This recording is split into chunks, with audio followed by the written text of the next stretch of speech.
الختام ديال الوقفه ديالنا اللي كنا كناديو بها بالتدخل ديال صاحب الجلاله، جا المحاور ديالنا اللي كيمثل السلطه المحليه هو السيد الباشا، واللي كيمثل الامن ورئيس المنطقه الاولى، وصرح لنا على ان غدا ان شاء الله الرحمن الرحيم مع 11 ديال الصباح يتم حل المشكل الفوري ديال هذا النزل. لهذا تنقولوا من هذا المنبر هذا حنا مستعدين للحوار ولكن بجد ومعلن. غدا ان شاء الله الا ما حلوش معنا المشكله راه حنا كاملين في الاستمراريه ديال المسيره ديالنا للاصل الملكي والتصعيد بجميع الوسائل، وهذا حق دستوري وما كيمنع لنا حتى شي واحد. والمسيره ديالنا كانت قانونيه جدا، ونوريكم الوثائق بلي اننا شعرنا ما نوريهم.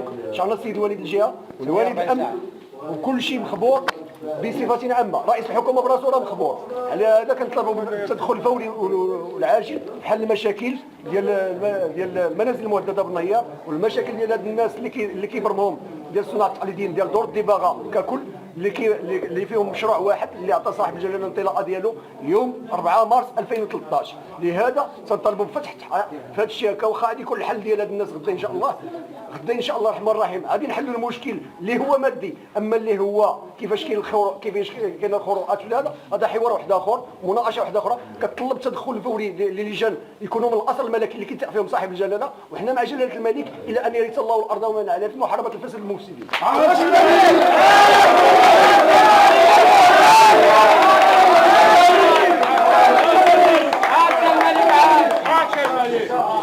الوعود اللي وعدكم بها سيد الباشا واش تشوفوها مستوفيه المطالب ديالكم؟ حنا بالنسبه للماديات غدا ان شاء الله في الحوار ديالنا معاه غادي نشوفوا واش المطالب هي هذيك، لان البرنامج اللي تقدم صاحب الجلاله وانا تنقولها امام الملأ برنامج فيه 24 شهر ديال العمل ديالو. البرنامج على حسب الاولويات ديال دور الدباغه، كاين 14 مليون ديال الدرهم، كاين 24 مليون ديال الدرهم فاصله شي حاجه، كاين 36 مليون ديال الدرهم. لهذا تنقولوا حنا فتح عاجل وفوري، لان الاصلاحات اللي كانت تمايا او التعويضات اللي خرجت في هذا الناس شكون اللي ضمنها لنا؟ اننا مع العلم ان تم استغلال اسم صاحب الجلاله في الالتزامات ديال هاد الناس هذو والضغط عليهم. لهذا كنطلبوا فتح تحقيق فوري وعاجل من طرف الاصل الملكي ليعرف جلاله الملك من معاه في مدينه فاس ومن هو اللوبي الذي يتحكم في هاد الناس هذو. اتفقتوا على شي مهله؟ حنا دابا جينا لهنا باش نديروا واحد، حنا جينا دابا لهنايا باش نناقشوا مع الاخوان.